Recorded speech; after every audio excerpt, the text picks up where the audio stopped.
ہم کسی کو اتنا ستائیں کہ اس کے منہ سے پھر ایسے جملے نکلے جو ہم سے سنبھالے نہ جا سکے. یہ یاد رکھنا زندگی خود بھی گناہوں کی سزا دیتی ہے. یہاں بھی زندگی خود بھی گناہوں کی سزا دیتی.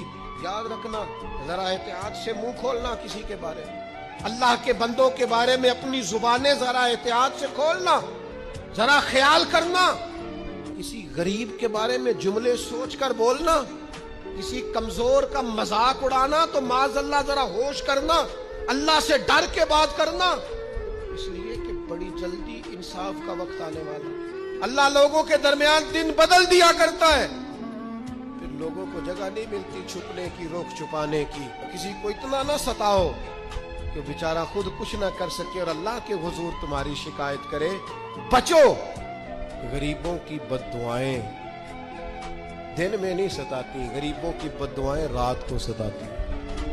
جب اے سی پورا لگا ہو, گھر پورا بہترین بنا ہو اور نیند نہ آئے, اور اپنے ہی گھر سے خوف آئے, اور اپنے ہی مقام سے بندہ بے چین ہو کے اٹھے, اور کبھی چھت پہ اور کبھی نیچے, اور پتہ نہیں مجھے کیا ہے اور پتہ نہیں مجھے کیا ہے, تو پھر وہ استغفار کرے. پھر وہ جس کو ستایا اس سے معافی مانگے. پھر جس کا دل توڑا ہے اس سے جا کے اللہ کی رضا کے لیے معافی مانگ کے آئے. اس لیے کہ کچھ سکون ایسے ہیں جو صرف معافیوں سے ملتے ہیں, وہ صرف کسی کو راضی کرنے سے حاصل